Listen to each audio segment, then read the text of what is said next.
The wedding was supposed to be the happiest day of her life. Instead, it became the moment Lyra Vantress's entire world shattered. She stood at the altar of the grand cathedral of Valdora, dressed in heavy silver silk, her pulse steady despite the biting chill of the stone beneath her satin shoes. The cathedral was a massive echoing cavern of grey granite and towering stained glass. It was built to humble those who walked its centre aisle. The architecture was deliberately oppressive, designed centuries ago to remind every wolf of their smallness before the ancient gods of their pack. Today, it was supposed to elevate her. The massive vaulted ceilings trapped the scent of burning myrrh and bitter winter frost. It made the air thick, fragrant, and hard to breathe.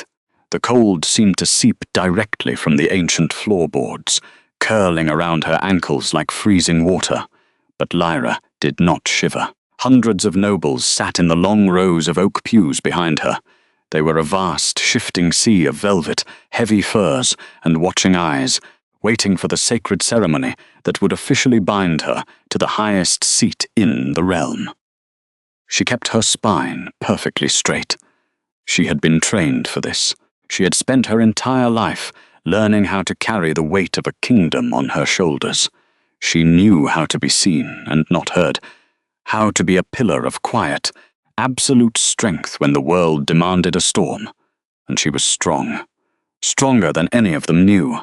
Lyra subtly shifted her weight, bringing her right hand to rest lightly against the silver embroidery at her waist. Beneath the heavy layers of stiff silk and intricate lace, beneath the cold surface of her composed exterior, a tiny, fragile heartbeat echoed against her own, a secret she had carried for 2 grueling months, a secret she had meticulously protected, a secret she had planned to give to her Alpha King tonight, in the quiet, fire-lit warmth of their private chambers, as a wedding gift, his true heir. But as she looked up at the man standing beside her, the man who was supposed to be her fated mate, a strange, creeping unease settled deeply into her marrow. Logan Hollowell did not look like a groom preparing to claim his Luna. The Alpha King stood rigid, his jaw clenched so tightly a muscle feathered violently in his cheek. His gaze was fixed somewhere above the altar, avoiding her entirely. He wore the ceremonial armor of his bloodline, gleaming gold plates and dark, oiled leather, but his posture lacked the relaxed pride of a reigning king. He looked tense. He looked exactly like a man preparing for a public execution. Before them, Bishop Michael Alaric droned on. His voice was a low, echoing rumble that bounced off the cold stone pillars, repeating the ancient oaths that had bound generations of rulers to the land. The rigid, traditional high priest wore heavy robes of deep, blood-red crimson. His wrinkled, scarred hands hovered reverently over the sacred altar, tracing the old runes carved into the dark wood. "We gather under the watchful eyes of the ancestors," the priest intoned, his gaze sweeping over the silent, expectant congregation, to witness the sacred binding of the Alpha King to his chosen mate, to see the placing of the sacred diadem. To his right, resting on a cushion of black velvet, sat the lunar crown of Valdora. It was a delicate, terrifying piece of history, forged from white gold and heavy moonstones. The gems caught the flickering candlelight from the towering chandeliers, casting spidery, shifting patterns of ice across the dark stone walls. It was meant for Lyra. It had always been meant for Lyra. Do you, Logan Hollowell, accept this woman as your fated, as your Luna, to lead the pack in times of blood and times of peace? The silence that followed was not the reverent, hopeful pause of a sacred ceremony. It was a heavy, suffocating vacuum. The ambient temperature in the cathedral seemed to drop by 10 degrees. The air grew brittle, humming with a sudden localized tension. Lyra finally turned her head to look directly at him.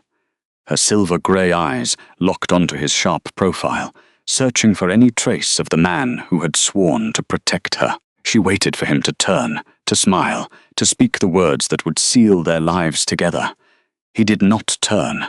Instead, the Elf King took a slow, deliberate step backward, physically pulling away from the altar and the crown. A collective murmur rippled through the hundreds of watching nobles, the sound of shifting silk, rustling fur, and nervous, sharply indrawn breaths filled the cavernous space, a rising tide of confusion and impending scandal. "I do not." The 3 words were spoken quietly, but they struck the cold stone walls with the brute force of a physical blow. Lyra's inner wolf, usually a quiet, patient presence, suddenly snarled in the back of her mind. It was a sharp, frantic spike of pure instinctual alarm. Her hands went entirely numb. The blood roaring in her ears nearly drowned out the sudden, chaotic whispering of the court behind her. The cold granite beneath her feet felt suddenly unstable, as if the very foundation of her reality was cracking wide open beneath her satin shoes. The bishop faltered, his hands dropping to his sides in sheer disbelief. "My king?" The ancestors demand. The ancestors demand strength. Logan interrupted, his voice growing louder, carrying a defensive, jagged edge that cut through the murmurs. He finally looked at Lyra. His eyes were entirely devoid of warmth. They were flat, resolute, and completely, utterly closed off to her. There was no hesitation, no apology in his gaze, only a ruthless, calculated ambition that she had never truly recognized until this exact, horrifying moment. The ancestors demand a Luna who can lead, not a weak, silent shadow who cowers behind old treaties. I reject this bond. He was severing it, right here, in front of the entire kingdom. The sacred thread woven between their souls, stretching, tearing, bleeding. The physiological backlash of a broken mate bond hit Lyra with the force of a shattered ribcage. A phantom agony bloomed deep in her chest, sharp and suffocating, making it completely impossible to draw a full breath. It felt as though a serrated, rusted blade was being dragged slowly through her sternum, twisting with every frantic beat of her failing heart. The edges of her vision blurred. Her knees trembled violently, threatening to buckle under the immense, crushing psychological and physical weight of the rejection. The bond was a biological absolute, and ripping it away was a profound violence. Her body simply did not know how to survive. The spiritual tether that had anchored her to Logan was actively burning away, reducing to cold grey ash inside her lungs. But she did not let them see her fall. She locked her joints. She lifted her chin, her spine straightening to an unnatural, rigid line. She refused to give him the satisfaction of watching her break. "I have made my choice," her betrayer declared, his voice echoing loudly off the vaulted ceilings, commanding the terrified room. He raised his hand, gesturing firmly to the heavy oak doors at the far side of the grand altar. "And my choice is true." The doors opened. The scent hit the air before the woman even stepped fully into the light. It was cloying, overpowering, the scent of poisoned honey and heavy, blooming summer roses, entirely unnatural and sickening in the freezing winter cathedral. It coated the back of Lyra's throat like a physical poison. Cassandra Thorne stepped out of the shadows. The mistress did not wear the muted, respectful colors of a wedding guest. She wore a gown of deep, scandalous crimson, cut low and trailing heavily across the polished stone floor. Her dark hair was pinned up in an elaborate style, threaded with glittering gold chains, and a small, deeply triumphant smile played on her painted lips. She walked with the slow, deliberate, predatory grace of a woman who had already won the war. Lyra watched as the woman bypassed the gasping nobles. She bypassed the stunned, frozen royal guards. She walked directly up the altar steps to stand at Logan's side. The man in gold reached out, taking the mistress's hand and pulling her intimately close, entirely ignoring the pregnant Omega he had just spiritually and publicly executed. "Cassandra is my true mate," Logan announced to the paralyzed room, his voice ringing with forced authority. "She possesses the fire, the ambition, and the strength that this pack desperately requires. She will wear the crown." The priest looked horrified, his gaze darting rapidly between the discarded bride and the smug, smiling usurper. The holy man's hands shook uncontrollably. "Sire, this is a severe violation of the sacred texts. The Valdora lineage is weak," the Alpha King snapped, his tone laced with absolute venom as he glared down at Lyra. "And I will not tie my glorious reign to a silent, barren woman who offers this kingdom absolutely nothing." Barren. The word echoed in Lyra's mind, sharp, cruel, and profoundly ignorant. She pressed her hand a fraction tighter against her silver dress. Her wolf whimpered softly in the dark, curling protectively around the tiny, fragile spark of life in her womb. He didn't know. He was discarding his own royal heir for a woman who smelled of deep manipulation and cheap deceit. He was trading away his fated bloodline for a temporary, blinding fire. Cassandra turned her head, looking at the silent, perfectly composed woman with a gaze full of mocking pity. "You can step down now, Lyra," she said, her voice dripping with artificial, false sweetness. "The ceremony is for the king and his Luna. You are interrupting." Every eye in the cathedral was on her. They expected her to shatter. They expected loud tears, desperate begging, the pitiful, hysterical collapse of an Omega who had dared to dream above her station. They wanted a show of broken pride. The courtiers lived for the brutal drama of a ruined noble. Lyra didn't cry. She didn't beg. She looked at the man she had loved, the man who was currently parading his brutal betrayal before their entire world, and she felt nothing but a cold, absolute crystal clarity.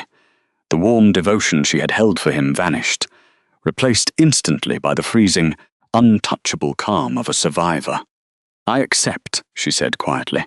Her voice was barely a whisper, but in the dead, breathless silence of the cathedral, it carried perfectly to the furthest rows.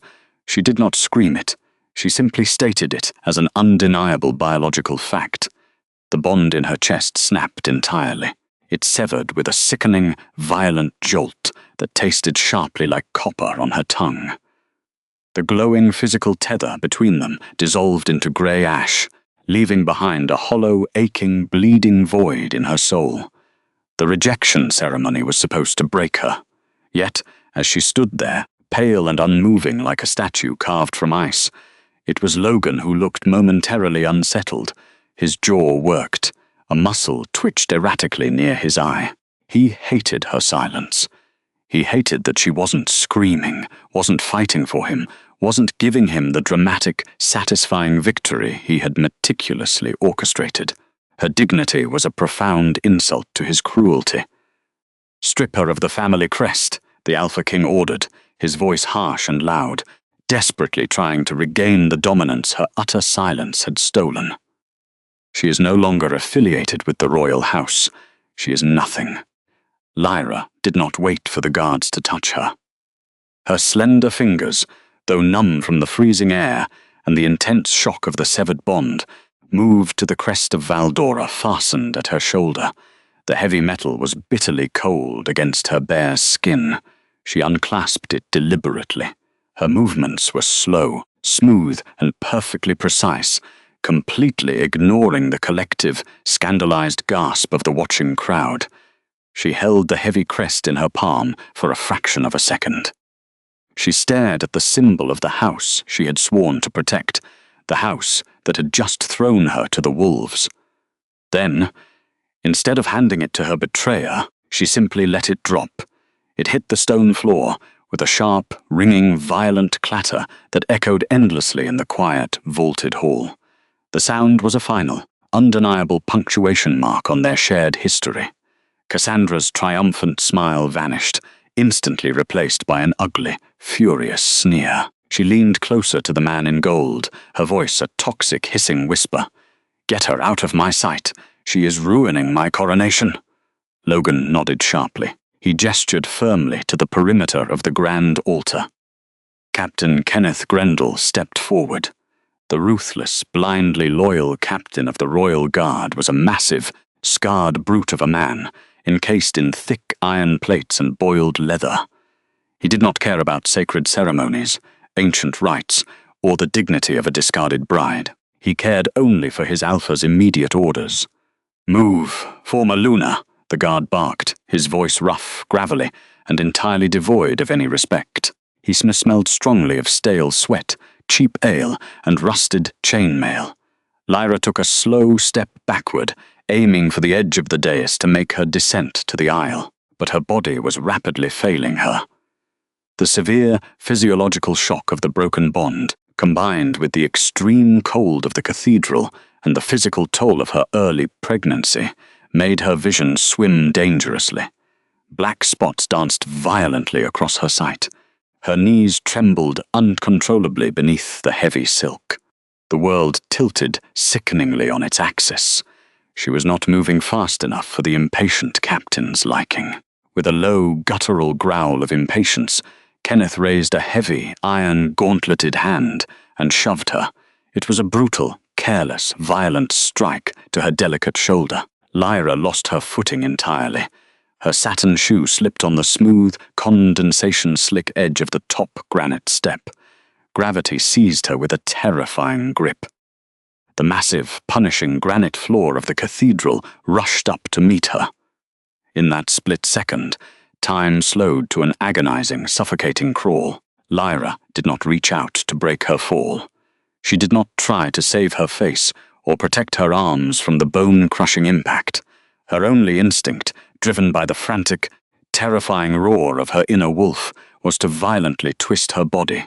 She curved her spine inward, wrapping her arms desperately and tightly across her stomach. She braced for the shattering, deadly impact that would surely destroy the fragile, innocent life hidden within her.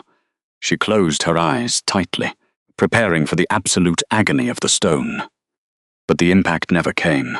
Instead of cold, unforgiving stone, she hit something solid, warm, and impossibly hard. A massive arm, wrapped in dark, heavy silk and cold iron, snapped around her waist like an unbreakable steel vice, arresting her fall instantly in mid-air. The sudden, jarring halt knocked the breath completely from her lungs. But the sheer, overwhelming physical strength holding her was undeniable. The ambient temperature in the cathedral did not just drop. It plummeted into a lethal, supernatural winter. A cold so absolute, so ancient, that the very air seemed to crystallize. Lyra's breath plumed in the sudden violent frost, a white cloud escaping her parted lips as the sub-zero air sharply burned the back of her throat. The frost on the towering stained glass windows thickened violently. Spidery patterns of ice raced across the intricate, colorful glass with a loud, sharp, cracking sound that made several nobles scream aloud in genuine primal terror. The cloying, sickening scent of poisoned honey and myrrh was instantly obliterated. It vanished like smoke through a crack in the world, swallowed whole by the overwhelming, consuming aroma of frozen pine, deep earth, and raw, untamed winter magic. Lyra gasped, opening her eyes wide in shock. She was suspended mere inches above the unforgiving floor, cradled tightly against a broad, immovable chest that felt like a mountain wall. She looked up, her dazed gaze tracing the sharp line of a dark iron pauldron up a thick, powerfully muscular neck to a face that looked like it had been carved from the very shadows of the deep earth. He was terrifying. He was beautiful the way a lethal, unsheathed blade was beautiful. Raymond Shadowend, the brother of the legendary Cursed Prince, a warlord of the Dark Realm, a man whose name was only spoken in terrified, hushed whispers around dying hearths to frighten disobedient pups. He was a myth of brutal violence and shadow, standing entirely, impossibly out of place in the bright, hypocritical light of Valdora's grand cathedral. He did not look at her right away. His storsome grey eyes, swirling with an ancient, lethal, predatory fury, were fixed dead ahead. He held her with effortless, terrifying ease, supporting her entire weight with a single arm. His other hand rested casually, dangerously on the heavy pommel of his massive dark iron sword, the Shard of Night. The dark blade hummed with a resonant, deadly energy that vibrated directly against Lyra's skin, The entire cathedral went completely, horrifyingly silent. No one moved, no one breathed. The royal guards, including Captain Kenneth, froze instantly in their tracks, the colour rapidly draining from their faces. The massive brute who had just pushed her now looked exactly like a man who had accidentally stepped onto a hidden landmine. The Shadow Lords did not attend Bright Pack weddings. They did not leave their frozen, cursed borders in the dark north. Yet here he was, an apex predator standing silently amidst a flock of trembling, terrified sheep. A terrified, strangled whisper broke the absolute silence, hissing clearly from one of the front pews. No woman ever survived him. It was the legend, the terrible curse of his bloodline. The dark magic that radiated naturally from his skin was said to freeze the marrow of any who touched him, driving them entirely mad or stopping their beating hearts instantly. Yet, as Lyra lay helplessly in his arms, her pale cheek pressed against the cold, dark iron of his armor, she didn't feel the deadly bite of a curse. The freezing, paralyzing terror radiating outward from him was not directed at her. Against her fragile skin, the arm holding her was incredibly steady, fiercely protective, and surprisingly, wonderfully warm. The violent, uncontrollable shaking in her limbs began to slowly subside, safely anchored by his overwhelming physical presence. For the first time since Logan had stepped away from the altar, Lyra felt completely safe. Raymond slowly lowered his chin, his turbulent gaze finally dropping to meet her wide silver ones. The raw, terrifying intensity in his gaze softened for a mere fraction of a second. It was an expression so deeply guarded and profoundly respectful that it made her breath catch painfully in her throat. He did not demand she stand. He did not ask if she was broken. He simply shifted his wide stance, tightening his secure grip on her waist, and pulled her fully up into his arms, lifting her completely against his chest as if she weighed absolutely nothing at all. Lyra's head fell back against his broad shoulder, the sheer, crushing exhaustion of the betrayal, the deep physical agony of the severed bond, and the sheer terror of the near-miss crashed over her in a heavy tidal wave of fatigue. She closed her eyes, hiding her face deeply in the dark, pine-scented fabric of his heavy cloak, willingly surrendering to the impossible safety of his powerful hold. On the high altar, the smugness had entirely vanished from Cassandra's painted face, replaced instantly by stark, naked, trembling terror. Logan took a hesitant step forward. His gleaming golden armor suddenly looked very fragile, very cheap, compared to the monolithic, absolute darkness of the warrior standing at the bottom of the steps. The Alpha King opened his mouth to speak, to loudly demand an explanation, to foolishly assert his absolute authority in his own cathedral. The Shadow Warrior slowly turned his head, his terrifying storm-glass eyes, locking onto the trembling man at the altar. And the Alpha King of Valdora, the foolish man who had just carelessly discarded his fated mate for power, realized immediately that he had just made the final, fatal mistake of his reign. Without a single word, Raymond turned on his heel.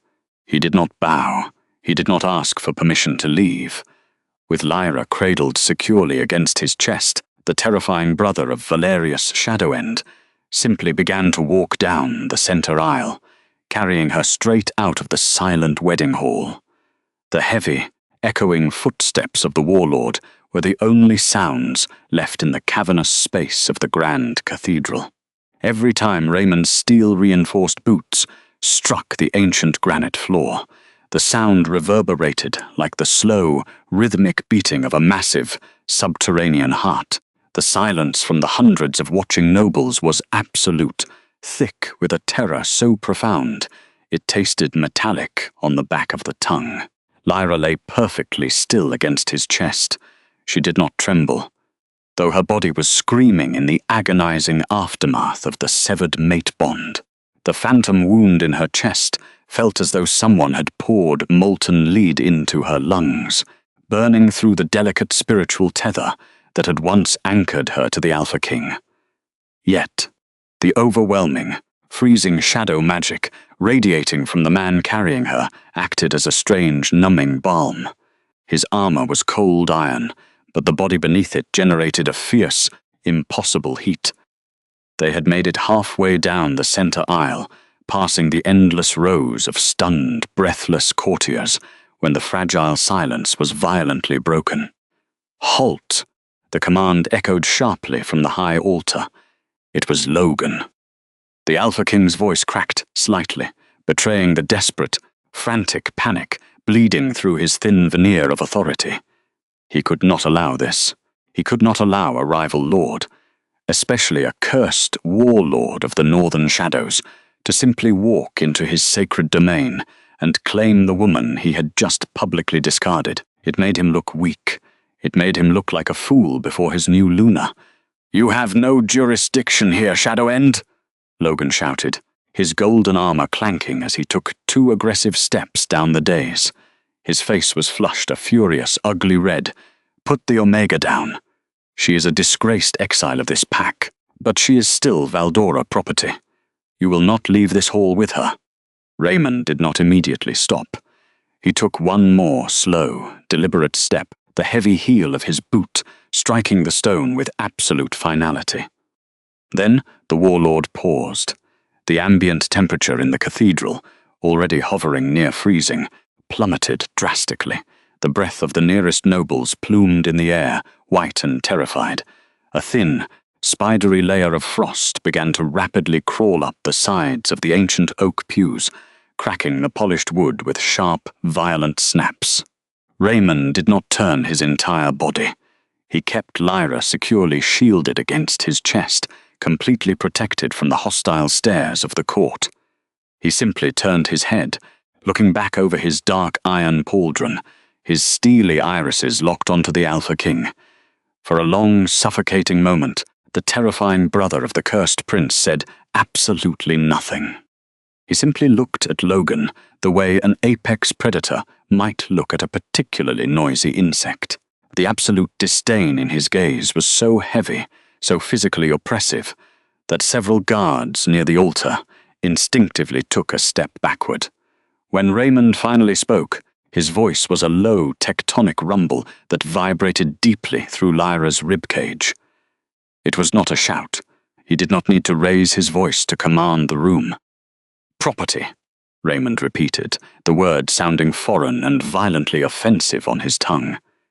He slowly shifted his weight, his grip on Lyra remaining impossibly gentle despite the lethal tension coiled in his massive frame.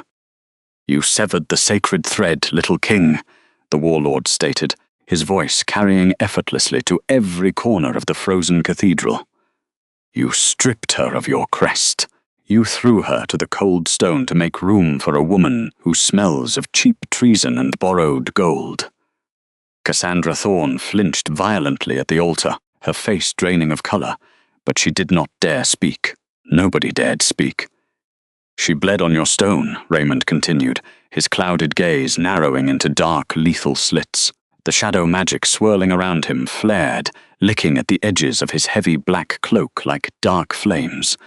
"A name unspoken for 5 years grows teeth, my king." Logan's, swallowed hard, the muscles in his throat working frantically. The Alpha King suddenly realized the catastrophic scale of his mistake. The Shadow Keep had remained silent, isolated, and entirely absent from the southern territories for half a decade. Their treaties were ancient, their borders sealed, but today Logan had provoked the monster sleeping in the dark. "You have spilled sacred blood today," Raymond warned, his tone dropping into a deadly, quiet register that made the hairs on the back of Lyra's neck stand up. "Some debts in this world are paid in gold, some are settled in land, but this one will be paid in blood. Claim your false Luna, enjoy your hollow throne, but know that when the winter comes for Valdora, there will be absolutely no mercy." Logan was completely paralyzed. His hands shook at his sides, his jaw opening and closing without producing a single sound. Having delivered his promise, Raymond turned his head forward. He did not spare another glance for the ruined king or his trembling court. He simply resumed his walk.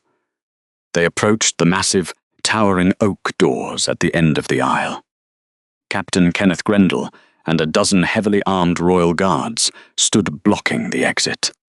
They were Valdora's finest, trained to fight to the death for their alpha, but as the hulking, shadow-wreathed warlord approached, the courage of the elite guards evaporated like mist. Kenneth swallowed thickly, his scarred face pale with genuine terror.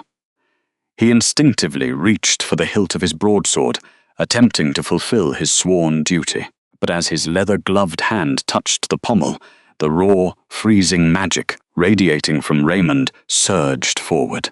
A thick layer of solid ice instantly encased the captain's scabbard, freezing the blade permanently in place. The cold burned through the leather, making the man hiss in pain and snatch his hand away. Raymond did not even look at the captain. He simply kept walking. The guards broke rank. They stumbled over their own feet, desperately scrambling backward to clear a wide path for the warlord. They flattened their armored bodies against the cold stone walls, completely submitting to the overwhelming, terrifying dominance of a true sovereign power. We are small things in a world of teeth. The old proverb echoed in Lyra's mind as she watched the formidable Valdora guard cower in fear. She kept her chin raised, her spine rigid despite the agonizing pain in her chest. She refused to close her eyes. She wanted the court to see her exactly as she was, unbroken, unweeping, and completely untouchable, in the arms of the most dangerous man in the realm.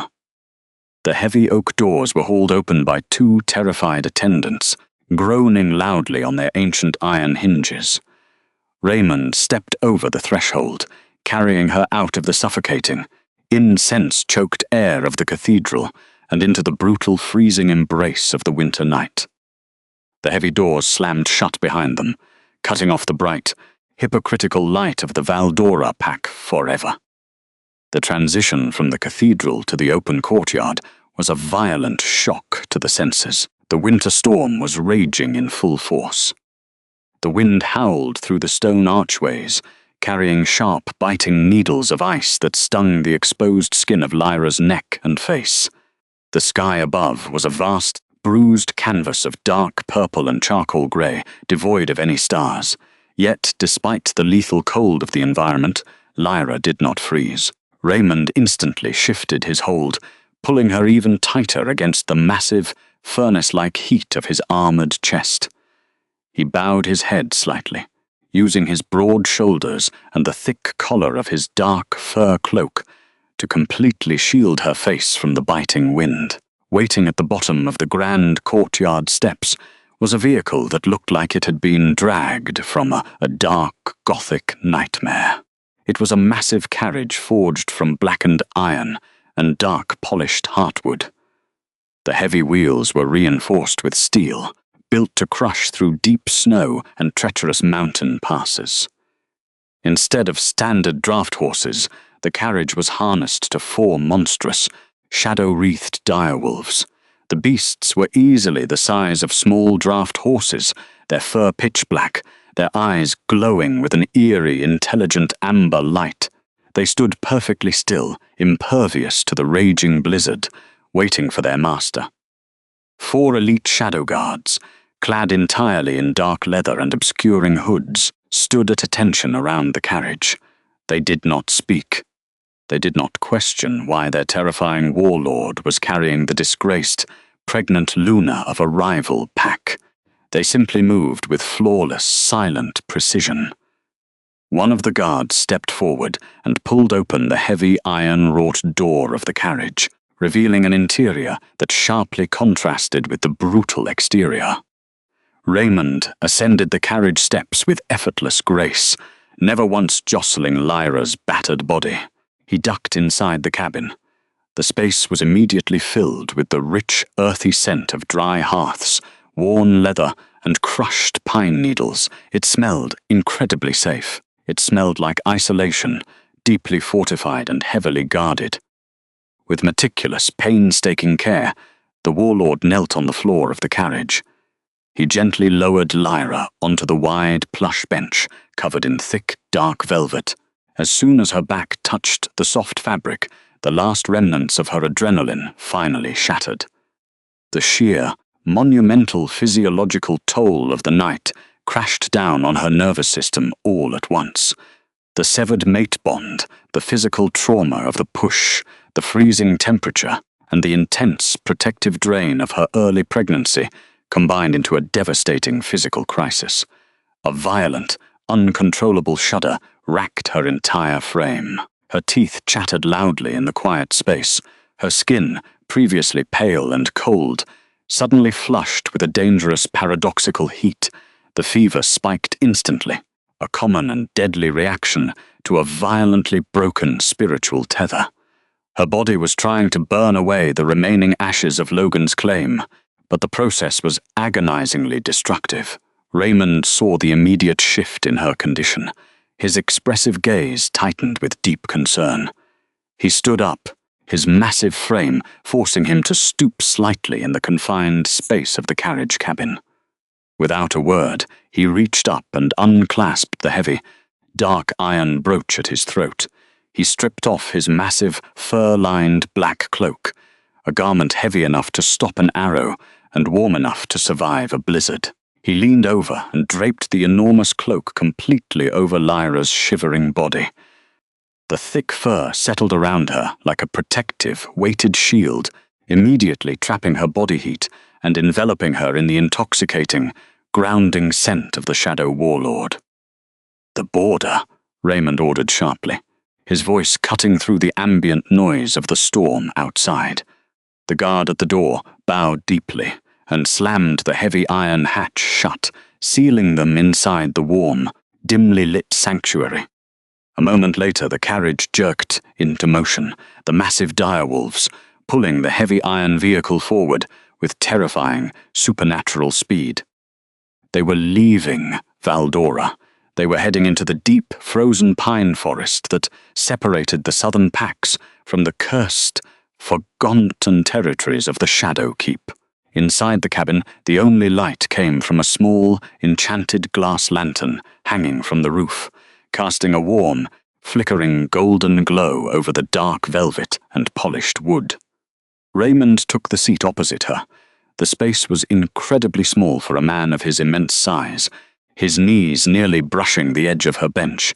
He sat with extreme, rigid posture, his hands resting heavily on his thighs. He was practically vibrating with restrained power, keeping a strict, respectful physical distance from her. He knew the legend of his own blood. He knew that the curse running through his veins made his touch lethal to most. He was a man who had spent his entire life learning exactly how not to frighten people, how to suppress his dangerous instincts, how to exist in a world that viewed him as a monster. But as he watched the beautiful, broken woman shivering beneath his cloak, the restraint was clearly causing him physical pain. Lyra curled tightly in on herself, her hands trembling violently, instinctively moved beneath the heavy fur to press protectively against her lower abdomen. Her inner wolf, battered and bleeding from the severed bond, paced frantically in the dark corners of her mind, whimpering softly in distress. She squeezed her eyes shut, fighting against the crushing waves of pain radiating from her sternum. She refused to cry out. She bit down hard on her lower lip, tasting the sharp, metallic tang of her own blood, determined to endure the fever in absolute silence. Raymond watched the small, desperate movement of her hands. His gaze dropped to where her arms shielded her stomach. He didn't know the exact truth yet, but his ancient instincts, sharper than any normal wolf, sensed the delicate, fragile shift in her biology. He sensed the profound, desperate need to protect whatever she was hiding. The carriage hit a rough patch of ice, swaying violently. Lyra gasped, a sharp, ragged sound of pain escaping her tightly pressed lips as the movement jarred her aching chest. Raymond was out of his seat in a fraction of a second. He dropped to his knees on the floor of the carriage, completely ignoring the hard, rattling wood beneath him, and positioned himself directly beside her bench. He did not grab her. He did not pull her into his arms, or try to force his comfort upon her. Instead, he slowly, deliberately reached out and unfastened the heavy, dark iron gauntlet from his right hand. He tossed the armored piece onto the opposite seat, revealing a large, calloused hand crisscrossed with pale, ancient scars.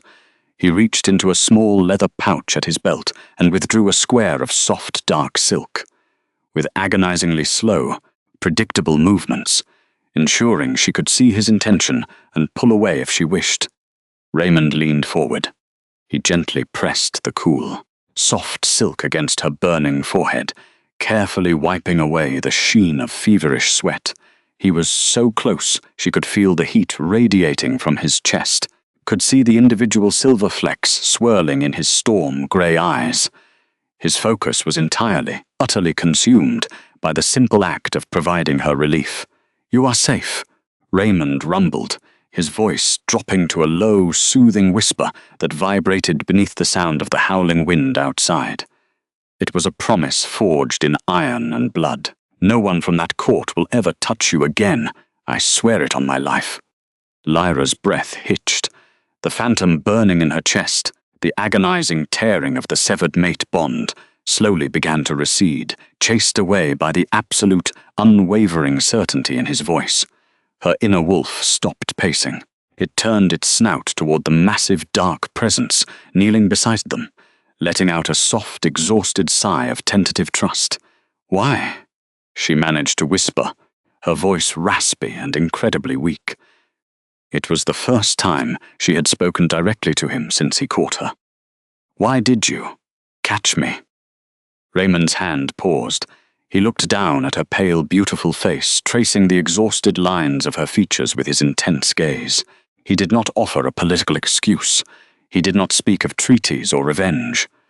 "Because you did not cry," he answered quietly, the honesty in his words striking her deeper than any blade. "Because you looked at a king who held your execution in his hands and you refused to beg." He slowly pulled the silk away, his knuckles accidentally brushing against her fevered cheek for a fraction of a second. There was no biting frost.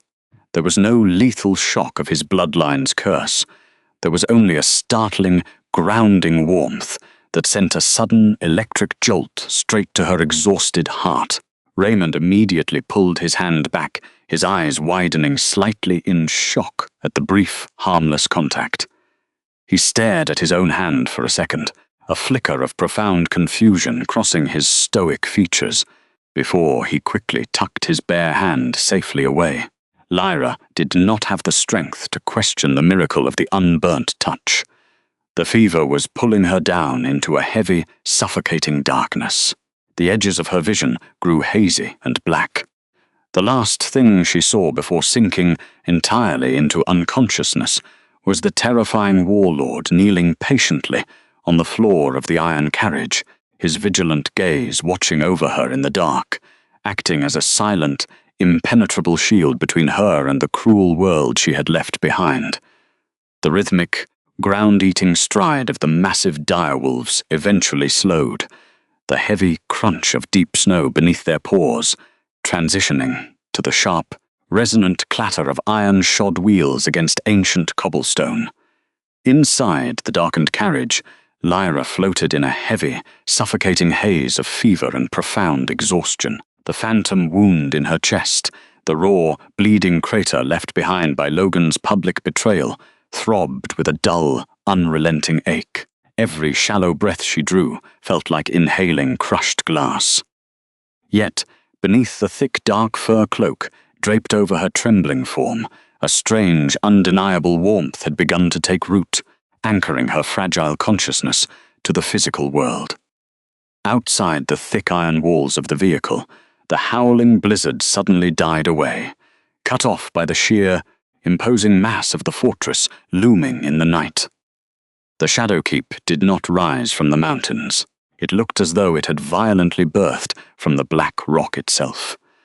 The towering walls were forged of seamless, obsidian dark stone, absorbing the pale moonlight rather than reflecting it.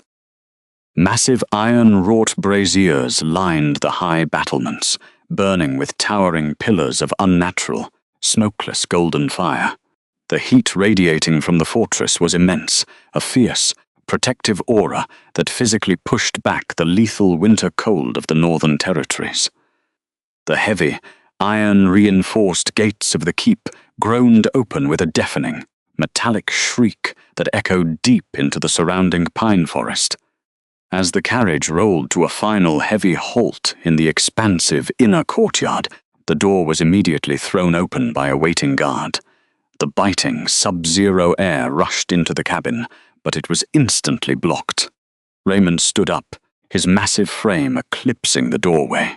He moved with the sudden kinetic grace of a predatory beast, showing absolutely no signs of fatigue from the long, tense journey. Without waiting for the attendants to offer assistance, the warlord reached down and carefully gathered the unconscious woman into his arms. He lifted her with effortless, terrifying ease. His broad hands, encased in thick leather and scarred flesh, supported her delicate spine and the back of her knees. He kept the heavy fur cloak securely wrapped around her, ensuring that not a single icy draught could touch her fever-flushed skin. Her head rolled limply against his dark iron pauldron, her pale face striking a stark, fragile contrast against the brutal, battle-worn metal of his armor. Raymond stepped down from the carriage and strode directly toward the grand entrance of the keep. His boots struck the obsidian courtyard with heavy, deliberate authority. "Summon the masters to the high tower," Raymond barked, his voice a low, tectonic rumble that carried effortlessly over the crackle of the courtyard fires. He did not yell, but the absolute, unquestionable command in his tone made the surrounding shadow guards snap instantly to attention. "Bring the white willow bark, the elderfire drafts, and every warm pelt in the lower vaults. Move." The massive oak doors of the great hall swung inward, revealing a cavernous, awe-inspiring space. The interior of the fortress was a violent sensory shift from the frozen world outside. The air was thick with the intoxicating, grounding scent of ancient cedar, melting beeswax, and the deep resinous aroma of burning pine. Giant hearths, easily large enough to roast an entire ox, blazed fiercely along the blackened stone walls. The ambient temperature was incredibly high, a heavy, dry heat that immediately began to thaw the deep, lingering frost from the disgraced Luna's bones. There were no bright, hypocritical stained glass windows here, no delicate silver tapestries designed to humble the weak. The walls were lined with old, iron-forged weaponry and the dark, heavy banners of a bloodline that had survived centuries of brutal isolation. As the warlord carried his fragile burden across the polished black floor, a profound, heavy silence fell over the bustling great hall. Servants, warriors, and courtiers froze in their tracks. Their eyes went wide with sheer, unadulterated shock. They stared at the terrifying commander of their armies, a man whose very touch was known to carry a lethal, freezing curse, holding a living, breathing woman tightly against his chest. Standing on the raised, stone dais at the far end of the hall, bathed in the dancing golden light of the central hearth, was Valerius Shadowend. The legendary cursed prince was a vision of dark, devastating royalty. He was slightly leaner than his brother, but the ancient magic radiating from his form was infinitely more volatile. Shadows literally clung to the hem of his long, sweeping black coat, twisting and curling like living smoke. His jaw was sharp, his posture impossibly straight, and his eyes, a chilling, piercing shade of storm glass, were locked entirely on the burden in Raymond's arms. Valerius did not speak a word as the warrior approached the dais. He did not need to. The cursed prince slowly descended the short flight of stone stairs, his gaze sweeping over the pale, bruised face of the woman, noting the silver remnants of the Valdora dress peeking out from beneath the heavy fur. He noted the erratic, shallow rise and fall of her chest, But most importantly, his piercing eyes locked onto Raymond's bare hands, which were pressed firmly against the thin fabric of her gown. There was no frost spreading across her skin. The lethal, generation-spanning curse that ran in their blood, the dark magic that had historically frozen the hearts of anyone they dared to embrace, was completely, impossibly dormant. A muscle feathered in Valerius' sharp jaw. A silent, deeply complex conversation passed between the two brothers in a matter of seconds. The prince recognized the absolute, unwavering protective fury coiled tight in the massive frame of his sibling. He saw the desperate, instinctual need radiating from the warlord to secure the fragile life he carried. Valerius slowly stepped aside, clearing the path to the inner sanctum. The eastern wing, the cursed prince instructed quietly, his voice smooth, cold, and echoing with the weight of absolute authority. The hearth has been lit since the scouts reported your crossing. Do not let the Valdora chill settle in her lungs. Raymond offered a single stiff nod of deep gratitude. He did not pause to explain the betrayal. At the altar, the severed bond, or the secret heir hidden within her womb. The politics of the realm meant absolutely nothing in the face of her failing pulse. A team of elderly, grey-robed healers hurried into the hall from the side corridors, their arms laden with heavy wooden boxes of salves, bandages, and steaming basins of herbal water. The lead healer, a severe-looking woman with sharp eyes, reached out her hands, expecting the warlord to hand over the patient. "My lord, we must move her to the infirmary," the woman insisted, her tone professional and brisk. Raymond did not stop walking. He simply shifted his body, physically shielding the unconscious woman from the healer's outstretched hands. "No," the shadow wielder stated, his voice brooking no argument. "The cold oubliettes of Valdora were where exiles went to disappear, and our infirmary is for soldiers meant to bleed. She goes to the high chambers. You will treat her there, and you will not touch her unless I permit it." The healers exchanged a brief, stunned look but wisely remained silent, falling into a rapid, subservient step behind him. Raymond carried her past the grand hearth, moving toward the sweeping, spiraling stone staircase that led to the private, heavily fortified royal wing of the keep.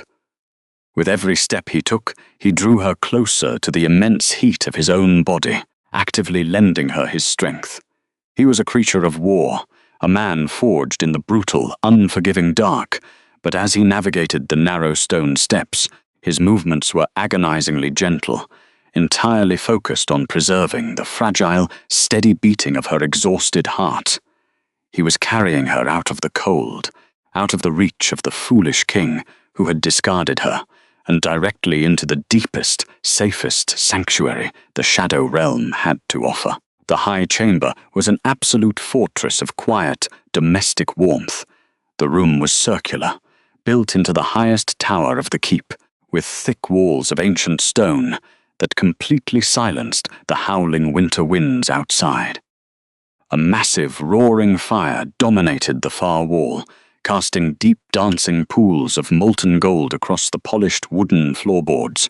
The air here was heavy and profoundly soothing, saturated with the rich, earthy scent of dried lavender, crushed pine, and the sweet, resinous smoke of burning cedar. Lyra drifted back to consciousness slowly, fighting through a thick, heavy layer of physical exhaustion. The first thing she registered was the profound absence of the cathedral's biting chill. The deep, agonizing tremor in her bones had ceased entirely. She was lying on a massive four-poster bed, submerged beneath layers of incredibly soft, thick pelts and heavy velvet quilts.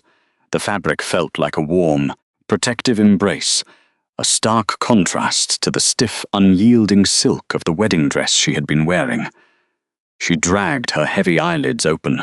The ambient light in the room was dim, entirely provided by the golden embers of the hearth. She tried to draw a deep breath, wincing slightly as the dull, hollow ache in her chest flared. The severed mate bond was still a fresh, spiritual wound, But the terrifying, suffocating panic had faded, replaced by a quiet, steady numbness. Her hands moved instinctively under the heavy blankets, resting gently against her lower abdomen. The tiny, fragile spark of life within her was still there, completely unharmed by the fall or the freezing weather. Her inner wolf, which had spent the entire day pacing frantically and whimpering in the dark, let out a long, exhausted sigh of sheer relief. It curled up near the warmth of her womb, finally sensing that the immediate danger had passed. "Do not move too quickly."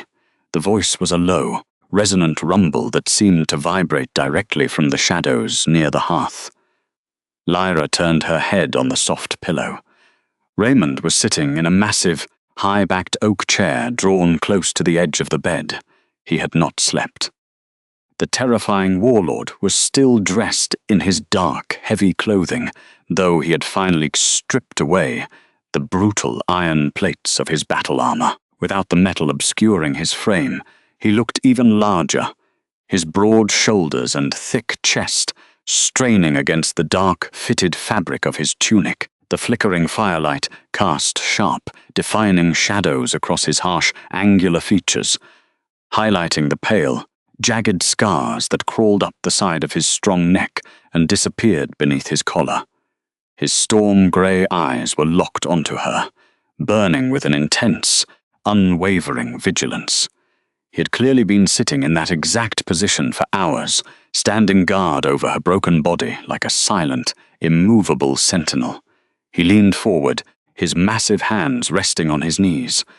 "The fever broke an hour ago. The healers confirmed that the cold did not settle in your lungs, and—" He paused, his gaze dropping briefly to the blankets covering her stomach. He kept his voice incredibly soft, respecting the massive secret she carried, and the child is entirely unharmed. Lyra let out a shaky, trembling breath, her silver-grey eyes fluttering shut for a fraction of a second. The absolute validation of that single statement washed over her like a warm tide. He knew, and he had not judged her. He had not used the information to mock her or drag her back to the Alpha King for a ransom. She was not a prisoner here, not used, not owned, chosen. She slowly tried to push herself up into a seated position, wanting to look him properly in the eye. But as she pressed her right hand flat against the mattress, a sharp, searing spike of pain shot up her forearm. She gasped softly, her arm giving out. Raymond was out of his chair before she could fall back.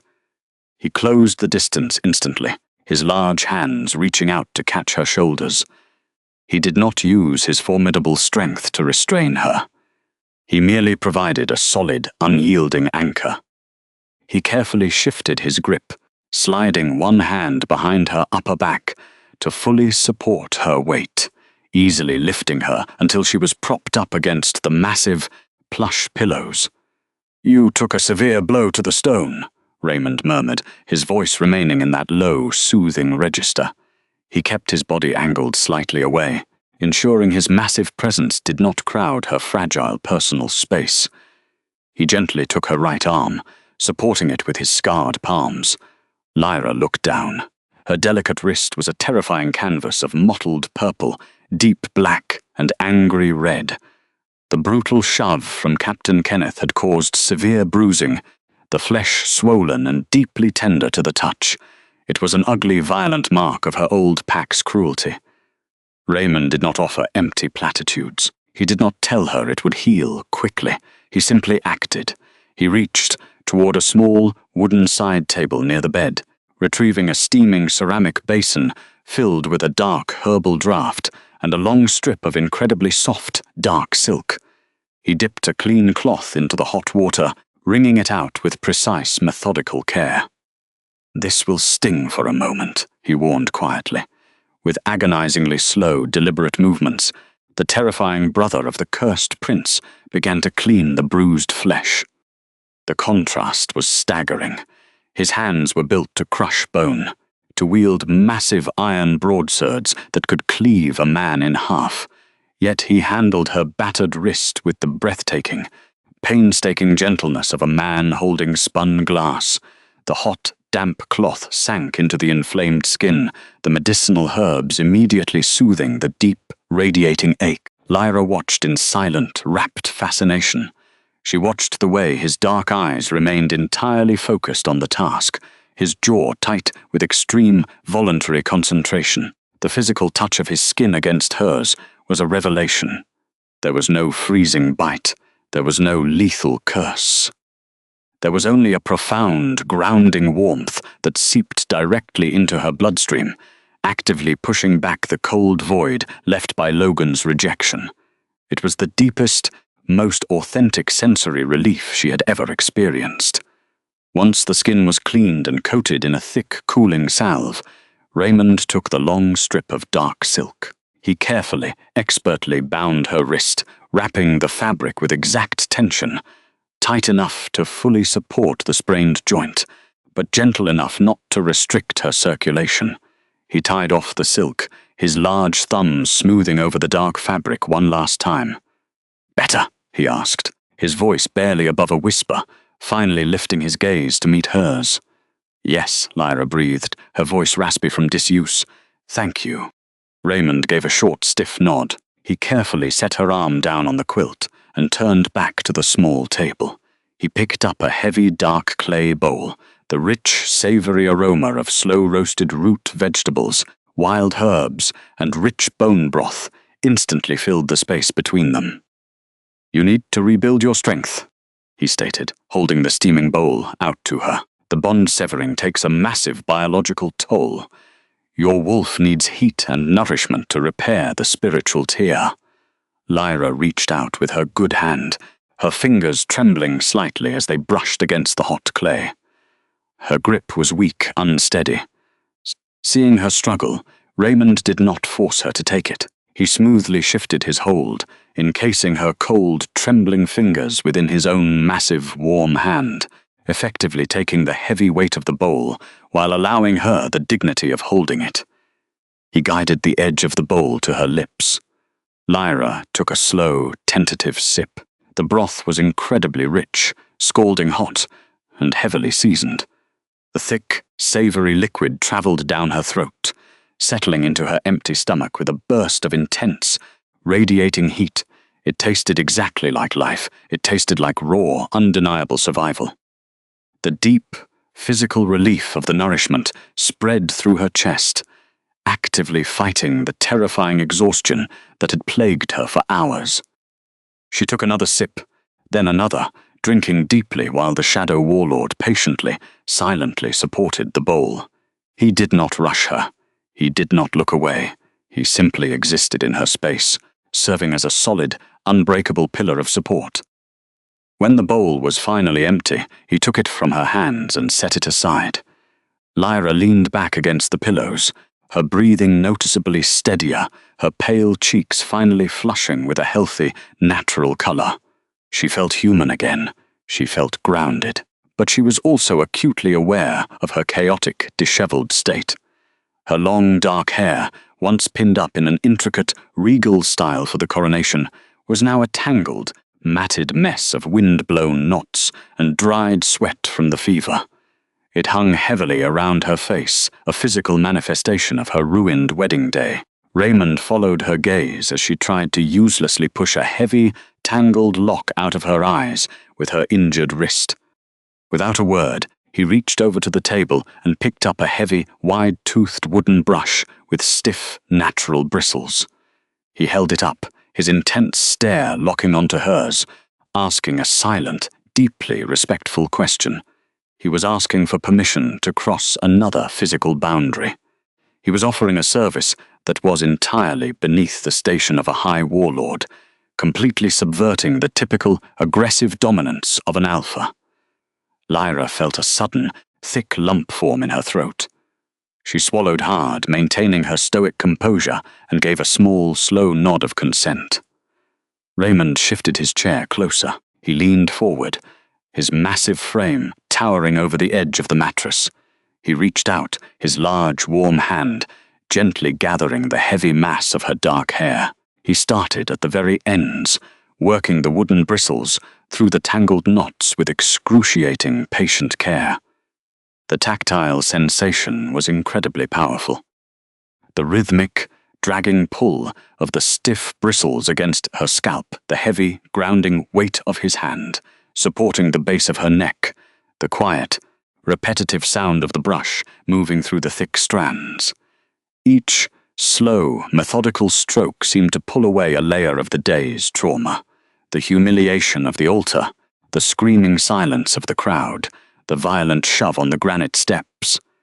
It was all slowly, deliberately brushed away, replaced by the profound, domestic safety of the hearth fire. "I will not send you back," Raymond murmured quietly, breaking the heavy silence. His voice was a deep, resonant hum that vibrated directly into her soul. The brush moved steadily down the length of her hair, smoothing the dark strands into a shining, untangled curtain. "You do not have to hide here. You do not have to be silent to survive." Lyra closed her eyes. The unbent spine, the rigid, cold composure she had maintained throughout the entire horrific ordeal, finally, fractionally, began to soften. She did not cry. She did not break. But for the first time in her grueling, isolated existence, she allowed herself to simply lean into the warmth of another living soul. The warrior continued his slow, rhythmic grooming, his rapt attention fixed on the firelight reflecting in her dark hair, standing absolute, terrifying guard over the quietest, safest moment of her life. A sudden, heavy shift in the atmospheric pressure of the high chamber shattered the quiet domesticity. The deep, resonant hum of the crackling hearth fire seemed to instantly muffle. Swallowed by a sudden vacuum of cold air, the massive, iron-wrought oak door of the eastern wing glided open without a single sound. Valerius Shadowend stepped over the threshold. The cursed prince brought the brutal, unforgiving winter of the northern borders inside with him. The ambient light in the circular room immediately dimmed. The dancing golden shadows cast by the fire physically recoiled from the doorway, flattening themselves against the far stone walls. Shadows literally clung to the hem of his long, sweeping black coat. They twisted, crawled, and curled upward like living smoke seeking a host. The space was instantly flooded with the sharp, metallic scent of ozone, crushed glacial ice, and raw, untamed magic. The temperature plummeted so fast that spiderwebs of frost began to crystallize on the window panes. Raymond stopped brushing. The transition was instantaneous. The terrifying warlord set the heavy wooden brush down on the small table with a soft, precise click. His massive shoulders tightened, his spine locking into rigid military posture. He did not step away from the bed. He acted as an immovable, protective barrier between his brother and the disgraced Luna, but he offered the reigning prince a sharp, respectful nod. His striking gaze was alert, tracking every subtle shift in the air. Valerius halted at the foot of the massive four-poster bed. His piercing storm-glass eyes swept over Lyra. There was no pity in his gaze. There was no mocking superiority like the courtiers of Valdora who had laughed at her expense. There was only a cold, detached calculation, layered over a profound, weary darkness. The cursed prince looked at her not as a woman, but as a fragile vessel standing on the edge of an abyss. "The spiritual backlash of a publicly severed mate bond is violent," Valerius stated. His voice was incredibly smooth, echoing slightly in the stone chamber as if spoken through a sheet of ice. "It acts as a necrotic poison in the blood.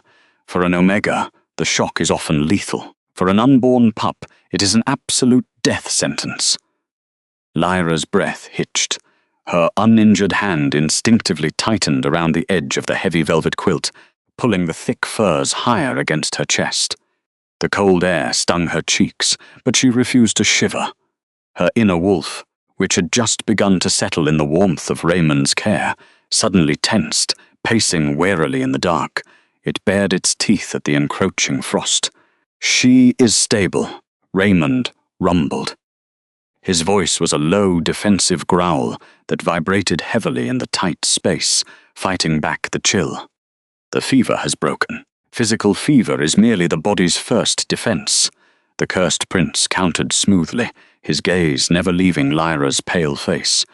The internal, spiritual anchor must be examined. If the Valdora Alpha's rejection severed the pup's connection to the mother's life force, the child will fade before the moon turns. The bond tearing leaves a void. The void fills with rot. The very thought sent a terrifying, paralyzing spike of pure ice through Lyra's veins. Logan had thrown her away. He had discarded her like broken glass on the cathedral steps. He had humiliated her before the entire kingdom. But he would not take her child. She would not allow his cowardly ambition to extinguish the tiny, fragile spark she had guarded so fiercely in the dark. She lifted her chin, the unbent spine, the rigid, stoic posture she had maintained before the hostile court returned in full force. She did not shrink away from the terrifying prince. She met his storm-glass eyes with her own silver-grey gaze. "Examine me," Lyra said quietly. Her voice was raspy, dry from exhaustion, but it was entirely devoid of fear. Valerius raised a pale, elegant eyebrow. A flicker of genuine respect passed through his chilling eyes. He slowly removed his dark leather gloves, tucking them neatly into his belt. His bare hands were stark white, laced with intricate, spidery patterns of dark, blackened veins. It was the physical manifestation of the generation-spanning curse that ravaged his bloodline. The veins pulsed with a slow, sickly rhythm, a constant reminder of the lethal magic trapped beneath his skin. He stepped closer to the edge of the mattress. Raymond shifted his massive frame just a fraction of an inch. It was a silent, lethal warning that he was coiled and ready to strike if the magic caused her even a sliver of pain.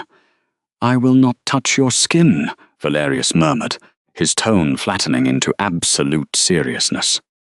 "The curse in my veins would freeze your heart before you could draw breath. I will only observe the aura. Do not move."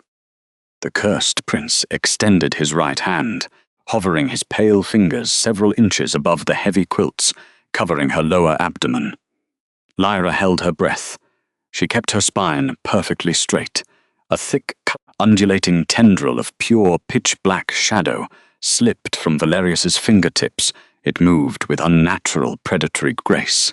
The magic sank slowly through the thick layers of fur and velvet, without disturbing a single fiber. The magic felt incredibly cold, a deep, numbing chill that raised the tiny hairs on her arms and sent a shiver racing down her spine. It was the absolute zero of the northern wastes, concentrated into a single thread. It probed blindly in the dark, searching for the spiritual signature of the unborn pup. Then the collision happened. The reaction was instantaneous, violent, and breathtakingly beautiful. The moment the cursed prince's dark, freezing magic made contact with the hidden aura of the child, the pitch-black tendril did not simply stop. It ignited. A sudden, blinding flash of pure, molten gold erupted from beneath the blankets. The heavy, dark shadows twisting around Valerius's arm were violently thrown backward, instantly purified and transmuted into shimmering, radiant embers of warm light. The light was absolute. It did not just illuminate the room, it scoured the darkness from the stone. The temperature in the high chamber spiked drastically. A heavy, resonant hum filled the air, vibrating through the ancient stone floorboards like the ringing of a massive, sacred bell. The scent of ozone and crushed ice was completely obliterated. It was instantly replaced by the overwhelming, intoxicating aroma of burning cedar, blooming sunfire, and ancient, untamed earth. Valeria gasped, a sharp, entirely human sound of absolute shock, tearing from the throat of the stoic, terrifying prince. He staggered backward, his boots scraping harshly against the wood. His storm-glass eyes were blown wide, completely stripped of their cold, detached calculation. He stared at his own outstretched hand. The blackened, cursed veins beneath his pale skin were temporarily glowing with a faint, warm amber hue. The necrotic rot had been forcibly pushed back by a power far older and far more absolute. Next to the bed, a sharp, metallic hiss broke the silence. Raymond reached quickly into the heavy folds of his dark tunic. He pulled out a massive, ancient artifact that hung from a thick iron chain around his neck. It was the golden-eyed wolf crest. The heirloom was a brutal, heavy piece of dark iron forged in the shape of a snarling wolf's head. For centuries, the artifact had remained completely dormant. It had been a cold, lifeless piece of history carried by the warlords of the Shadow Realm, a silent testament to a lost age. Now it was awake. The dark iron was burning with an intense, supernatural heat. The meticulously carved gemstone eyes of the wolf were glowing with a blinding, piercing amber light. The artifact cast spidery, shifting patterns of gold across the dark walls of the chamber. It vibrated violently in Raymond's scarred palm, resonating in perfect, flawless harmony with the tiny, fragile heartbeat inside Lyra's womb. The heat did not burn his skin. It simply radiated absolute, overwhelming power. Raymond stared at the golden-eyed wolf crest. His jaw clenched so tightly a muscle feathered violently in his cheek. He looked from the glowing iron to Lyra, his storm-grey eyes swimming with absolute, staggering realization. The air around him seemed to crackle with the weight of the revelation. "It is not Valdora blood," Valerius whispered. His voice trembled with a reverence he had not shown in centuries.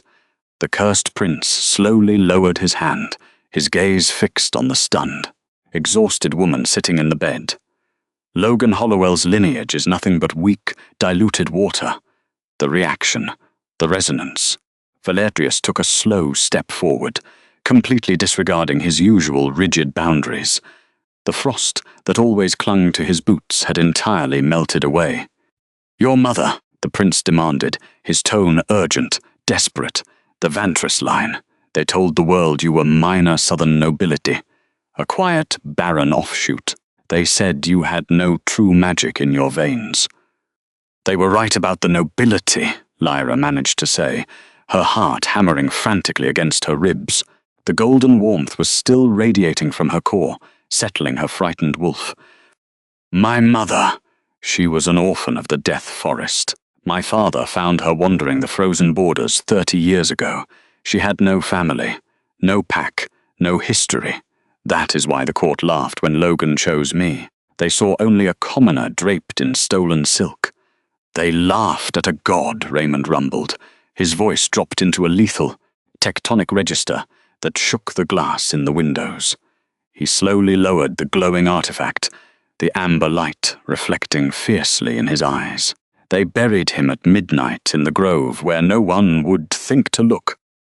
Valerius quoted softly, reciting a forgotten, ancient prophecy of the realm. The cursed prince looked at Lyra as if she were a living, breathing myth, the last true sovereign of the original Shadow Lords, the king with eyes of molten gold. "We believed the bloodline was entirely eradicated during the Great Sundering. We believed the true royal branch was dead, lost to the snow and the ash." Lyra's numb fingers gripped the quilt. The profound, staggering irony of the situation crashed over her in a heavy, undeniable wave. Logan Hollowell had stood before his entire kingdom and publicly executed her dignity. He had called her a weak, silent shadow. He had discarded his fated mate for a woman who smelled of poisoned honey and cheap ambition. He was absolutely convinced he was upgrading his reign, securing a stronger future for Valdora by casting her aside. He didn't know. He had absolutely no idea. The Alpha King of Valdora hadn't just thrown away a devoted mate. He had carelessly, blindly discarded the most powerful ancient, supreme lineage in the entire continent. The child growing in her womb was not a mere pack heir. It was the absolute, undeniable sovereign of the Shadow Realm. Her inner wolf did not whimper. It did not pace. It stood up, entirely unbroken, and bared its teeth in the dark. "The pup is the true heir," Valerius stated, his voice ringing with absolute, unshakable certainty. The cursed prince slowly, deliberately sank to one knee. He bowed his dark head in the center of the chamber. It was a gesture of supreme submission from a man who bowed to no one, a king kneeling before a bloodline that outranked the stars themselves. You carry the dawn in the dark, Lyra Vantress. You are the mother of the true king. The radiant light emanating from the hidden aura slowly began to recede. It pulled back beneath the heavy velvet quilts to shield itself once more, hiding its massive power within the fragile vessel of her body. The massive, burning heat of the golden-eyed wolf crest in Raymond's hand gradually cooled, the blinding amber gemstones dimming to a soft, pulsing glow, but the profound, echoing weight of the revelation remained permanently anchored in the high chamber. Valerius rose slowly to his feet. The volatile, twisting shadows that normally clung to his coat were incredibly still. They had been pacified by the brief, miraculous exposure to the supreme lineage. The borders must be entirely sealed. The cursed prince commanded quietly, shifting his piercing gaze to his brother. The political reality of their discovery was absolute and terrifying. When Hollowell realizes his new, cheap Luna cannot produce an heir of consequence, he will look for the one he discarded. When the southern spies report the awakening of the crest, Valdora will march. They will try to claim the child by force. Let them march, Raymond answered. His voice was a dark, lethal promise that promised absolute ruin. I will turn their golden armor into ash before they cross the pine tree line. No man from Valdora will ever step foot in this keep. They will drown in their own blood before they reach her door. Valerius offered a single, grim nod. The ancient pact was understood. Without another word to the stunned woman in the bed, the cursed prince turned on his heel and swept out of the chamber. The heavy iron-wrought oak door clicked shut silently behind him, leaving Lyra alone once more with the terrifying warlord. The silence in the room stretched, thick and deeply heavy with unspoken truths. Raymond did not immediately return to his chair. He stood near the roaring hearth, staring down at the dark iron of the artifact still resting in his scarred palm. The flickering firelight caught the harsh, jagged lines of his profile. It emphasized the profound isolation that seemed to be permanently etched into his bones, a loneliness so deep it had crystallized into stone. Lyra watched him, her silver-gray eyes tracking the subtle, rigid tension in his massive shoulders. The fear of the unknown had vanished. It was completely replaced by a desperate, instinctual need to understand the man who had caught her when the entire world had let her fall. She remembered the cold stones of the cathedral, the agonizing drop, and the sudden, immovable strength of the arms that had saved her. Valerius said the curse would freeze my heart, Lyra said quietly, breaking the heavy stillness. Her voice was steady, anchored by the impossible truth she had just learned. He said he could not touch me, but you did. Raymond's broad shoulders stiffened. He slowly closed his fist around the heirloom, hiding the amber glow, and turned to face her. His chest rose and fell with a heavy, labored breath. The soul fracture, Raymond rumbled, his voice low and incredibly somber. He took a slow, deliberate step away from the fire, moving toward the edge of her bed. The dark iron sword strapped to his back seemed to absorb the light from the room. It is the ancient, inherited rot of our bloodline. For 10 generations, the Shadowend family has paid the price for a war we did not start. The magic in our veins is highly volatile. It is a blood-borne weapon we cannot turn off. It destroys everything we hold dear. He raised his right hand, the hand that had gently, painstakingly, bound her bruised wrist with dark silk just an hour ago. He stared at his own pale scars, tracing the lines of his own cursed flesh. Valerius bears the brunt of it, the warlord continued, his tone laced with a heavy, melancholic grief. His magic twists the air, freezes the blood of anyone who stands too close for too long. He is a king trapped entirely in an invisible cage of his own power. My curse is more localized. It lives in my skin. It lies dormant until flesh meets flesh. Raymond lowered his hand.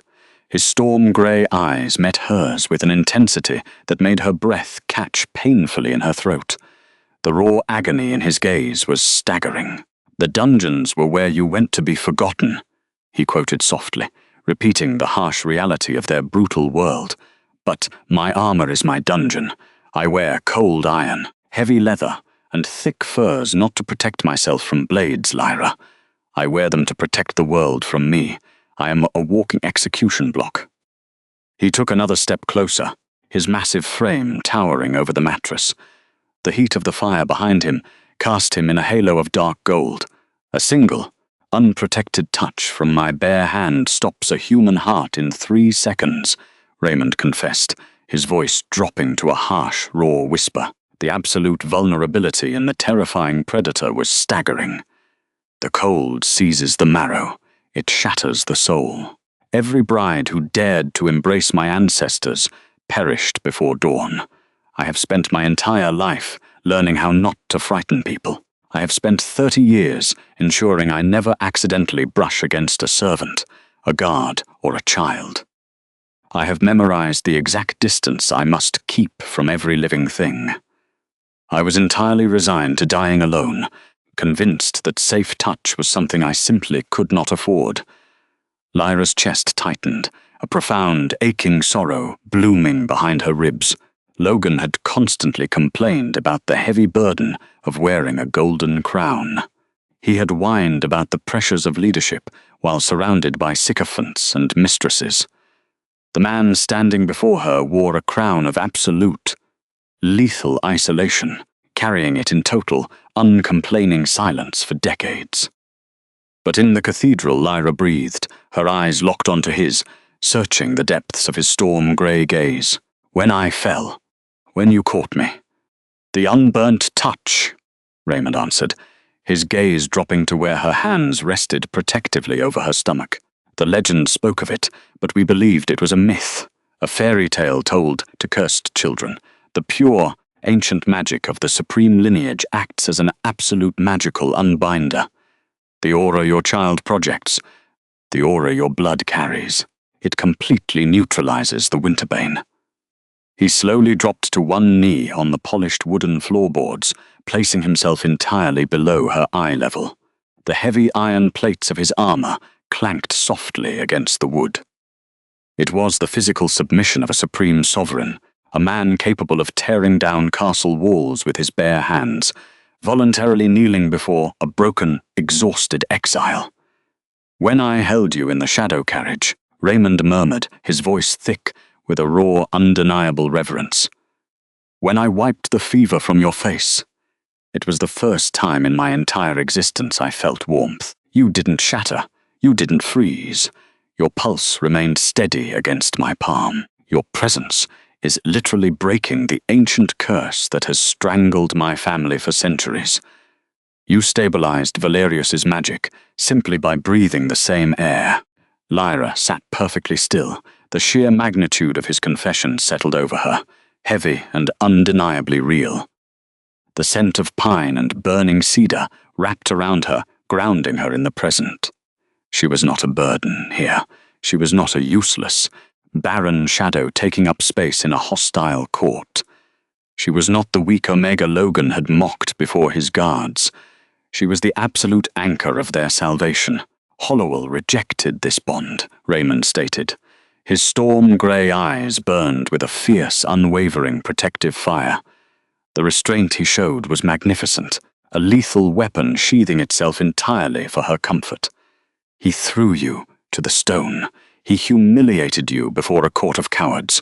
He does not deserve the dawn you carry. I do not demand your loyalty, Lyra. I do not ask for a mate bond. I will not force you to stay in the dark. You are free to walk away whenever you choose." He looked up at her, laying his soul completely bare in the quiet, fire-lit chamber. "But if you choose to stay," he vowed, every word a solid, unbreakable promise forged in cold iron, "I offer you my sword, my keep, and my life. I will raise the child as the supreme sovereign of the realm. I will turn the sky black over Valdora if they ever try to touch you again.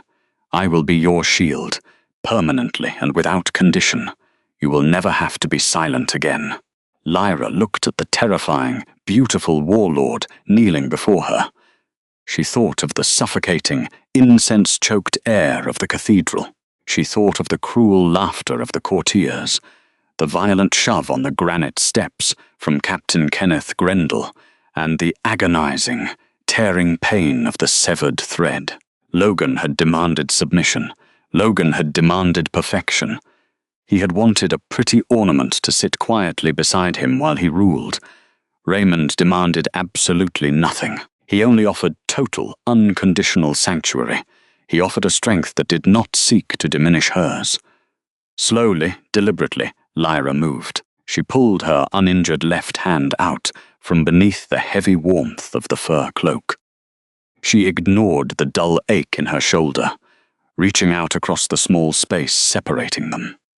The firelight caught the pale, unblemished skin of her wrist, slipping past the dark silk bindings he had wrapped with such care. She did not cry, she did not tremble. With flawless, silent dignity, Lyra pressed her small, delicate palm flat against the harsh, scarred plane of Raymond's bare jaw. The warlord sucked in a sharp, desperate breath. His storm-grey eyes fluttered shut the second her skin made contact with his. The physical touch was an absolute revelation. A sudden, electric jolt of pure, golden warmth flared beneath her fingertips, completely overriding the lethal, cursed cold that lived in his veins. It was the deep, sensory relief of safe, gentle connection after decades of forced, agonizing isolation. He leaned into her touch, his massive shoulders trembling slightly under the overwhelming, staggering weight of the unburnt touch. The terrifying predator was completely subdued, anchored solely by the quiet strength of her hand. "I accept your protection," Lyra said quietly. The words were a quiet, absolute vow, sealing her fate not with a chaotic public ceremony, but in the quiet, undeniable truth of the dark. Raymond slowly brought his own massive, heavily scarred hand up. With agonizing, painstaking care, he wrapped his thick fingers gently over the back of her small hand, holding her palm firmly against his face.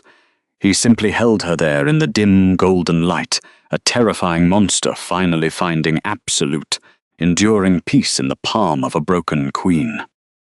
4 months had passed since the brutal public severing at the grand altar. Within the massive, obsidian dark walls of the Shadow Keep, the passage of time was not measured by the frantic political maneuvering of a hostile court. It was measured in the quiet, steady accumulation of safety. It was measured in the rhythmic crackle of the heavy cedar logs burning in the high chamber's hearth, and in the slow, miraculous fading of the bruised, purple flesh around the delicate wrist of the exiled queen. Lyra Vantress was no longer the freezing, discarded Omega who had collapsed on the icy granite steps. The profound, physical transformation of her pregnancy was now a visible, undeniable truth. Her body had adapted to house the supreme lineage, the subtle swell of her abdomen heavily protected beneath layers of soft, dark velvet and thick, insulated furs. The child growing within her, the true heir of the Shadow Realm, radiated a constant, deep golden warmth that settled permanently into her marrow. She possessed an ethereal, radiant strength. The ambient shadow magic of the keep actively bowed to her presence. Whenever the Mother of the Dawn walked down the long, dimly lit stone corridors, the ancient frost clinging to the window panes would melt into clear, weeping drops of water, leaving the glass perfectly warm to her touch. The terrifying brother of the cursed prince had kept his absolute vow. Raymond Shadowend demanded nothing. He asked for no political leverage, no mating vows, no forced proximity. Yet the massive warlord was always there, the man who had spent 3 decades isolated by his lethal, blood-borne curse now spent his evenings sitting quietly by her fire. He would read ancient, leather-bound texts while the winter storms raged outside, his perceptive eyes always tracking her subtle movements to ensure she was entirely comfortable. The unburnt touch had evolved from a shocking revelation into a quiet, sacred ritual. Sometimes, when the phantom ache of the severed Valdora bond flared in her chest, Lyra would simply reach out her hand. Raymond would carefully set aside his book, strip away his heavy iron gauntlet, and gently press his massive, scarred palm against her fingers. The physical connection was a grounding, electric anchor. The golden aura of her unborn child completely neutralized the necrotic ice in his veins, allowing the monster of the north to finally, safely hold the woman he was sworn to protect. It was the silent, profound domestication of a supreme sovereign. He was a creature of war, entirely subdued by the quiet strength of her unbent spine, but the past is rarely content to remain buried. Hundreds of miles to the south, the Valdora pack was slowly suffocating under the crushing weight of a monumental mistake. The Alpha King's grand, ambitious reign had rapidly fractured. Cassandra Thorne, the mistress who had eagerly stolen the silver crown, had proven to be exactly what she smelled of: poisoned honey and hollow promises. The false Luna was entirely barren. The pack's magical connection to the land had soured, the crops failing and the border defenses weakening without the pure, stabilizing presence of a true fated mate. Logan Hollowell was a desperate, unraveling man. The whispers of his court, once filled with sycophantic praise, had turned to mocking, terrified rumors. Spies from the northern borders had returned with impossible tales. They spoke of a dark iron artifact awakening in the frozen mountains. They spoke of a radiant, pregnant woman residing in the high tower, guarded by the most lethal army on the continent. The realization of his colossal, unforgivable blunder hit the ruined king with the force of a physical blow. He had not just discarded a quiet, common Omega. He had carelessly thrown away the supreme lineage. He had thrown away his only true heir. Driven by a toxic mixture of bruised pride, sheer panic, and arrogant entitlement, Logan rallied his remaining forces. He genuinely believed that his status as a reigning alpha gave him absolute jurisdiction over the woman he had publicly shattered.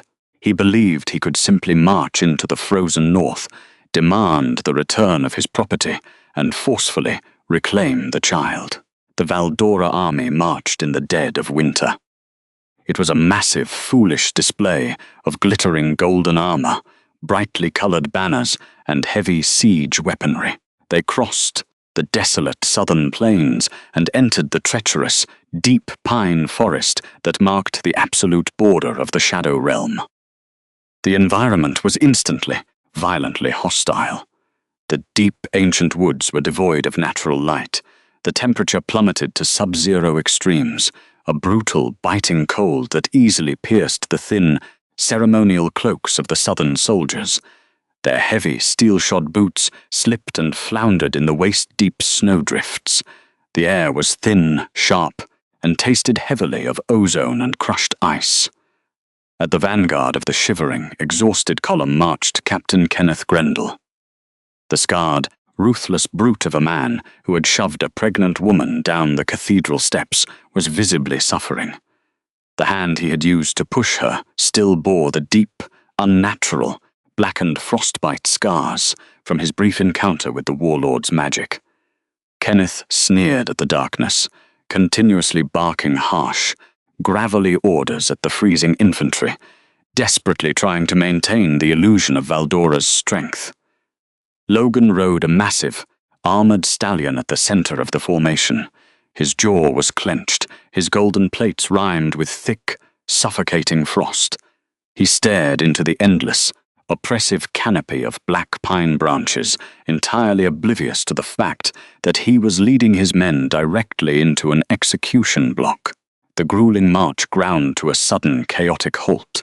The thick pine tree line finally broke, opening into a vast, frozen clearing that served as the undeniable boundary of the Shadowkeep's territory.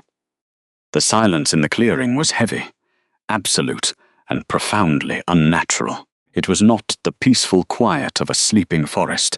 It was the tense, breathless silence of a drawn bowstring. Then the shadows detached themselves from the trees. They did not march. They did not shout battle cries or blow brass horns. The Shadow Army simply materialized from the darkness, surrounding the clearing with flawless, terrifying precision. Hundreds of elite, imposing warriors, completely encased in blackened iron plates and thick, dark leather, stepped into the pale moonlight. They were entirely unaffected by the lethal cold. Beside them paced the massive, nightmarish direwolves, their pitch-black fur blending seamlessly into the dark night, their intelligent amber eyes glowing with pure, predatory hunger. The Valdora soldiers instantly broke formation. Panic rippled through the golden ranks. Horses screamed, rearing up as the overwhelming scent of ancient magic and imminent death flooded their nostrils. Standing at the direct center of the opposing line, blocking the only path forward, was Raymond. He wore no crown, but his absolute authority was undeniable. He was dressed in his full, brutal battle armor. The heavy, dark fur cloak billowed slightly in the freezing wind. In his right hand he held the Shard of Night. The massive dark iron sword was fully unsheathed, resting casually with its point planted in the deep snow. The blade hummed with a resonant, lethal energy that actively consumed the surrounding moonlight. The Shadow Wielder's tempestuous gaze locked onto the Alpha King. There was no rage in his gaze. There was only the cold, detached certainty of a man observing a corpse. Logan forced his trembling horse forward, desperately trying to project the dominance he had wielded so easily in his grand, incense-choked cathedral. "Shadow End," Logan shouted, his voice cracking slightly against the vast, echoing emptiness of the frozen clearing. "I am the Alpha of Valdora. I have come to reclaim what rightfully belongs to my pack. The Omega is carrying my heir. Surrender her to my custody, and I will permit your cursed borders to remain standing." The sheer, monumental arrogance of the demand hung in the freezing air, utterly pathetic, in the face of the overwhelming military force surrounding him. Raymond did not shout back. He did not need to raise his voice to command the environment.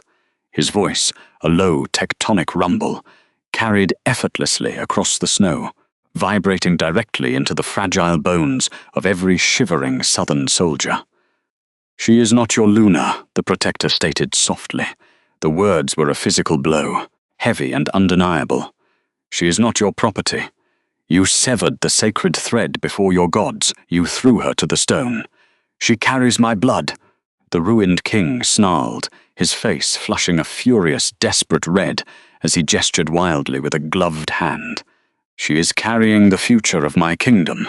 You cannot hide a royal heir behind dark magic.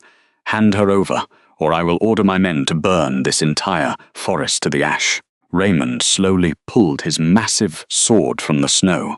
The dark iron hissed menacingly as it cut through the frigid air. The deep cells were where men went to disappear. Raymond warned, echoing the harsh reality of their brutal world. He took a single, deliberate step forward, the snow crunching heavily beneath his steel-reinforced boot. "But out here, in the cold, you simply cease to exist. You brought an army of shivering boys to threaten the Mother of the Dawn. There will be no negotiations. There will be no retreat." Captain Kenneth, fueled by a toxic mixture of blind loyalty and sheer frantic terror, lost the last remaining shreds of his tactical discipline. The brutal guard drew his broadsword with a jagged, echoing scrape of steel. "For Valdora!" Kenneth roared, spurring his warhorse into a reckless, suicidal charge directly at the terrifying warlord. The ensuing battle lasted exactly 3 seconds. It was not a war. It was an absolute, flawless dismantling. Raymond did not even bother to raise his dark iron blade to parry.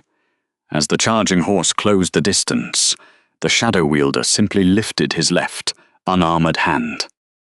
The lethal, generation-spanning curse of the soul fracture, which he had so painstakingly restrained in the warm presence of his chosen queen, was finally, violently unleashed upon an enemy.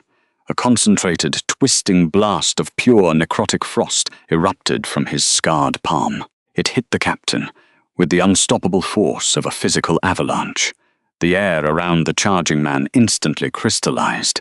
The scarred guard, his horse, and his heavy iron armor were entirely encased in a thick, unbreakable shell of black ice before he even reached the center of the clearing. The sheer momentum of the charge shattered the frozen statue against the hard, unforgiving earth. It was a terrifying, instant execution that left absolutely nothing behind but glittering, frozen dust. The Valdora soldiers screamed, dropping their golden weapons and scrambling desperately backward, completely abandoning their foolish leader. The Shadow Army did not pursue them. They merely stood as an impenetrable, silent wall of dark iron, watching the pathetic, cowardly retreat of the southern forces. Logan's horse bucked violently, throwing the king directly from his saddle. The Alpha hit the deep snow hard, the breath knocked completely from his lungs. His golden armor, once a proud symbol of his supreme authority, was now a freezing, heavy trap dragging him down into the icy mud. Raymond closed the distance in 3 massive, ground-eating strides. He kicked the fallen king's sword away, sending the golden blade spinning uselessly into the dark trees. The terrifying protector stood over his ruined enemy, the lethal tip of his sword resting lightly against the exposed, pulse-beating flesh of Logan's throat. "Kneel," the warlord commanded. It was not a request. It was the absolute, gravitational weight of a true sovereign forcing a lesser man to the freezing earth. Logan scrambled, his knees sinking deep into the snow, his hands shaking violently as he looked up at the monster he had foolishly provoked. The Alpha King, who had humiliated his fated mate before hundreds of nobles, was now weeping openly, completely stripped of his pride, his power, and his dignity. Regarding the shattered remains of the fallen captain, Raymond glanced at his lieutenants. The order was silent, but completely understood. They gathered the broken pieces of the brute who had shoved a pregnant queen. They discarded his remains in a shallow, unmarked pit far from any hallowed ground. The earth simply swallowed the cruel man, erasing his existence entirely from the history of the realm. The heavy, resonant sound of iron-shod wheels broke the tense, suffocating silence of the clearing. From the dense shadows of the pine tree line, the massive carriage emerged, pulled smoothly by the 4 enormous direwolves. The vehicle rolled to a halt just a few yards from where the defeated king kneeled in the snow. The heavy iron hatch was pushed open by a silent guard. Lyra stepped out into the winter night. The visual contrast was absolutely staggering.